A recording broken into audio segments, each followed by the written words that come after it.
Today, I'm going to talk about things that you can do for self care. These are all things that I've been practicing lately, and I wanted to mention something beyond meditation. A lot of people have trouble meditating or they don't know how to do it, so they are looking for other ways that they can practice self care. So, here are a few things that I've been doing, and they may help you as well. So, number one, and this is for all genders, file and polish your nails. So if you don't want to use a color, then just use clear. But for me, I notice that when my nails are polished and I look down at them, it just gives me a little boost of self confidence. It's just a little thing that brings me joy. I love having color on my nail, but even when times if I don't have enough time to polish my nails, I'll just put clear on them. But that's even better than just my nails just being like raw. And if you are opposed to nail polish of any kind, then put some cuticle oil or something on your nails so that they look moisturized, and file them so that they look neat. I mean, we use our hands for so many things. I'm looking at my hands so many times a day. So when I look down at my hands and they just look really nice, that just gives me a little boost. So that's something that you can do too for self-care. Number two would be to play your favorite songs from childhood. Now, these can be songs that are either from that era, or it can be songs that maybe you heard a lot in childhood. Like I know a lot of people have records and things that their parents would play. So for me, it's like songs that really bring me joy is like listening to Anita Baker. Like anytime I hear the song Angel, I will just stop whatever I'm doing. It's just like, I love that song. And it reminds me of a time from my childhood. I remember that time in my childhood as just such a magical time. It was like I would just look at adults and they were just partying and having fun. And it just was like I was in such awe of them. But music like that, El DeBarge, Luther Vandross, Al Green, any music from like that era or that my mom may have been listening to, like those are moments in time that just really bring me back to a time where it was just fun, like just fun to be a kid, and I didn't have any worries or anything like that. And they say that scent is the strongest sense tied to memory, but I would argue that sound or your hearing is also it is also a very strong sense that's tied to memory. Anytime I hear certain music, like it will just take me back to a certain time.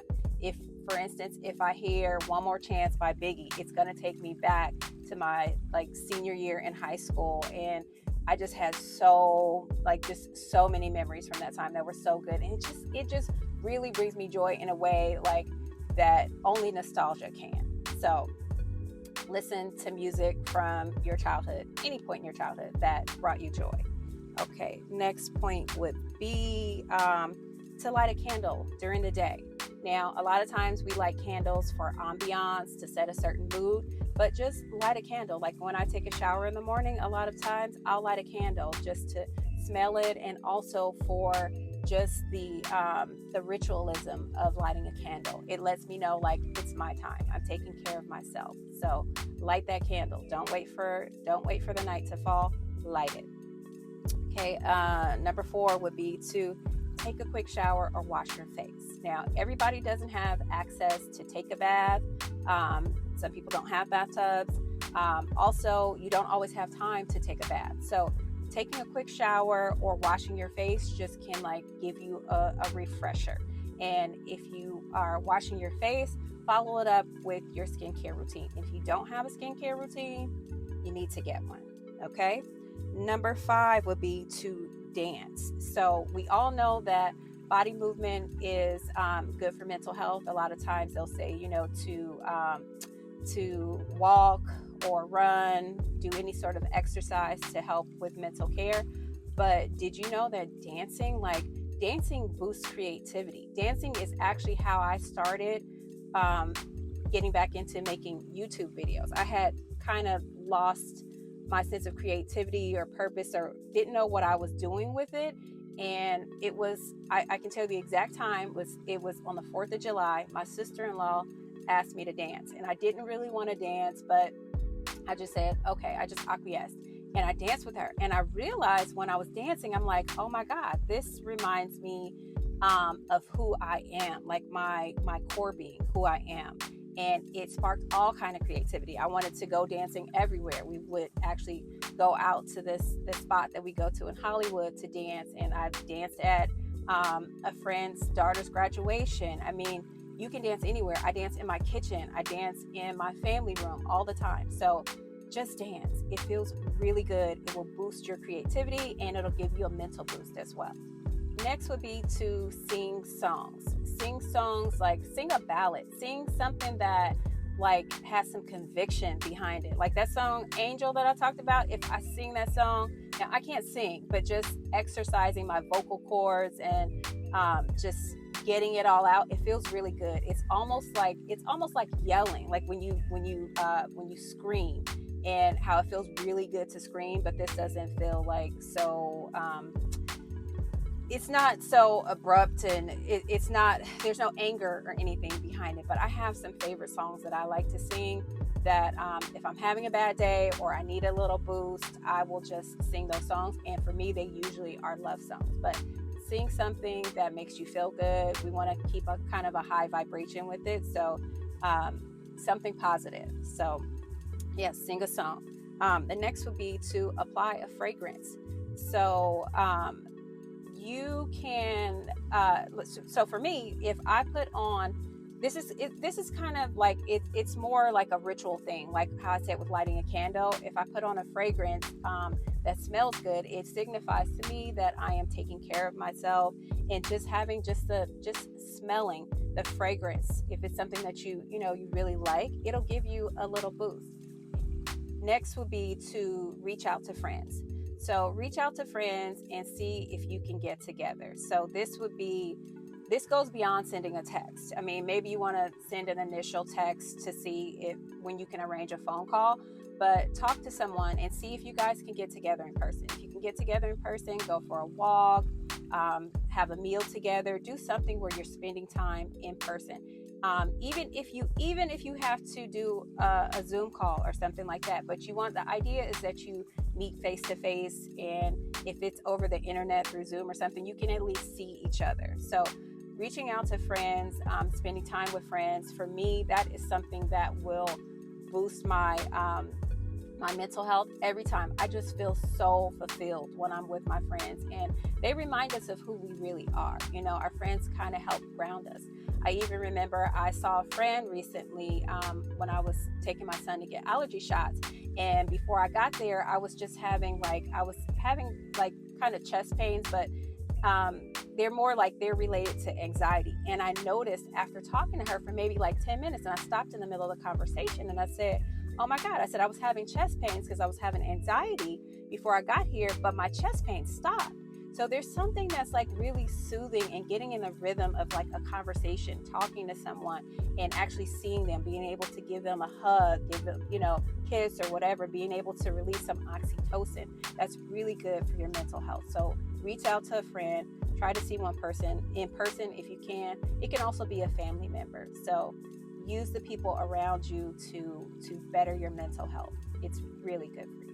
Next would be to go for a drive or a ride. So if you have a car, go on a drive, and you want to maybe have a playlist or something on, but it's not time for you to listen to an audiobook or a podcast or anything like that. You just kind of want to get lost in the scenery. So you might want to drive by, if you have an ocean or river, any kind of body of water near you, or a forest or anything like that. And if you don't have a car, can you take an Uber? Can you ride on a bike?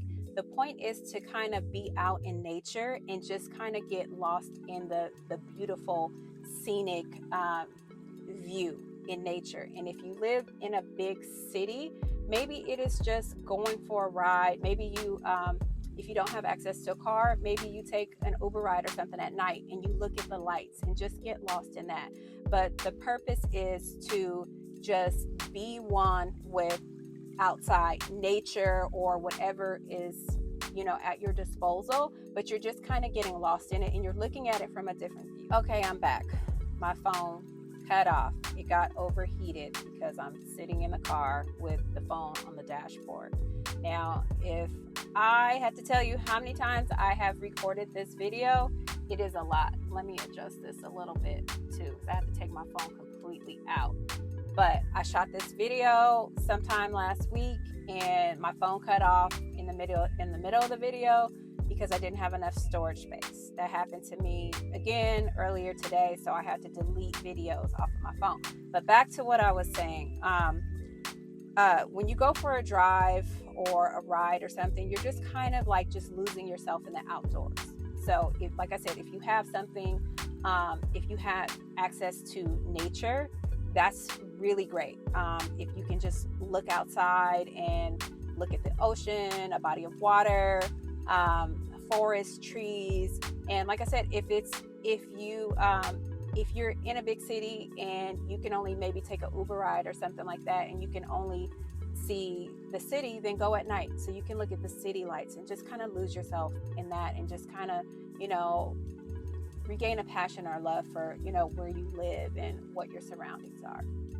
So the next thing that I'll say is to hug someone that you love and hold them for at least a minute. And now you kind of want to give somebody a heads up that you're going to hug them maybe for like a minute, because it can get a little weird, but just hugging them intensely and intentionally will release oxytocin. So that feels really good. And if you hug somebody and you're just embracing them like really intensely, like you're going to feel better. I mean, this should be somebody that you love. I mean, like not somebody that you really don't like, or there's some bad energy, even if it is someone that you love, but if there's some bad energy between you, maybe you want to clear that up beforehand so that you can just focus on just hugging them. And it's a give and take situation, because the other person, if they're receptive to it, they will probably feel better afterwards as well. Okay. Next would be to perform one act of random kindness. So this could be any person at random. This can be someone that you don't know. This can be someone that you do know. So for instance, for me, I have a friend who had a birthday recently, and I generally do not send adults birthday presents or buy presents for adults. It's just not something that I do. But there is this course that I was taking, and I'll put a link in the description for it in case you're interested. It's an abundance adventure. So this is something that I do with my business coach. It's something that's like a part of a program that I'm in, but she also sells it as a one-off. You don't have to, I'm not trying to sell anything. You don't have to get the course. Just if you want to know, or gift it to somebody. So anyhow, I really wanted her to join this community. And so I thought when I was doing the 30-day abundance journey or whatever, I thought of her, and I thought that she would really enjoy it. So I just sent it to her. It was a few days after her birthday. So I was like, oh, here's a belated birthday gift or whatever. And it was something that was totally unexpected. And I don't know if she'll do it. I don't know if she'll enjoy it. I don't know. That's not the purpose, but it just feels good to do something nice for someone. It could be maybe if you're buying a coffee, to buy the coffee for the person that's behind you. Whatever it is, it should just kind of like just be, just some random act, not something that someone is expecting. It feels really good to do something special for someone. And I mean, you can even, do something for maybe an unhoused person, is maybe buy them a meal and bring it to them. Just something expected to lift someone else's day. And in return, it'll boost your day as well in your mental health. So next I have gratitude. It is so important to practice gratitude. I cannot stress this enough. And for me, I write 3 gratitudes per day in my journal. And not only do I just write what I'm grateful for, I follow it up with why I'm grateful for it. So I have a space for like 3 paragraphs in my journal, and I write what I'm grateful for, why I'm grateful for it. There might be a little bit of journaling behind it, but there's something else to it when you just add why you're grateful for something versus just writing, oh, I'm happy for the sun or whatever it is. I'm happy that, that the sun provides warmth for the day. I can go out and I can go to the beach and it's such a beautiful day, and, something like that. Just something other than just a one-liner. You want to have what you're grateful for and why you're grateful for it. Writing daily gratitudes helps you to appreciate what you have, and it causes you to be introspective, also retrospective. But you go inward and you think about, what you have and why you're grateful for it versus, being in the future, thinking about what you want and why you don't have it and being upset about that. So practice gratitude. Next, I will say to make art. And this can be any kind of art. As humans, we are makers. And everything that we do, we're making something. It's some type of art in some sort of way. This can be culinary art. I like to cook, or at least I used to. I don't cook as much as I used to, but when I cook, I put a lot of love in my food. So it could be culinary art. It could be visual art. It could be tinkering. It could be painting your wall in your house or apartment. Whatever it is, just something that's a creative expression of something of you, something that you do, something that you love. It could be jewelry making. I like to make jewelry. It can be anything that just expresses yourself creatively. So make art. Art definitely boosts your mental health. Okay. So next I'm going to say is to journal. And again, like with the gratitude, I can't stress how important it is to journal. I used to be so against journaling. I didn't want to sit down and write, but I realized that when I journal, it causes me to kind of reflect on my day or the previous days. And I'm thinking about, things that I did, things that I could have done better, things that I want to do. It's a way to kind of, you actually can sort of relive a happy moment again. You had that moment in time where you did something that was exciting or brought you joy. And now that you're journaling about it, you get to relive it again. So journaling is a really, really powerful mechanism to practice self-care. So please journal, even if you just have like just a spiral notebook or composition book, whatever it is. Or, if you don't like to write, then maybe use like your voice notes app or something to just kind of keep track of what was going on for the day. And I'll put a link below for the voice notes app. I have a link for that one. The last point I'll make is to play. At some point in our lives, we were told that we had to grow up and be adults and that we couldn't play anymore. And I think that's really a disservice that we do to ourselves and adults do to children. And I mean, I'm even guilty of it, telling my kids sometimes, you need to grow up and act your age. But if you don't know how to play, observe children at play. They are masters of just being. Children are not worrying about their problems or thinking about the future, thinking about the past. They're just playing and they're just being. And there's something that's so beautiful about that. It's like the essence of who we really are is who we are when we're at play. So play, do something that you enjoy doing. And if you have a little person in your life, play with the child. Let them lead you. They'll tell you what they want to do and what they want to play. Let them lead you. And it can be a really good experience. It can be really great for your mental health to just play, just kind of let things go. It's like a lot of the tools that I gave you in this video are really to just kind of like, just let yourself go and be present in the moment. So whether you're playing, you're singing, you're dancing, listening to music, making art, all of those things help us to just be present in the moment and to be who we really are. So take something that I gave you here, put it into practice, and let me know in the comments if any of these helped you. Let me know if there's something else that you're doing for mental health. I would love to hear what you're doing, and maybe I can incorporate that into what I do. So take care for now. Ciao.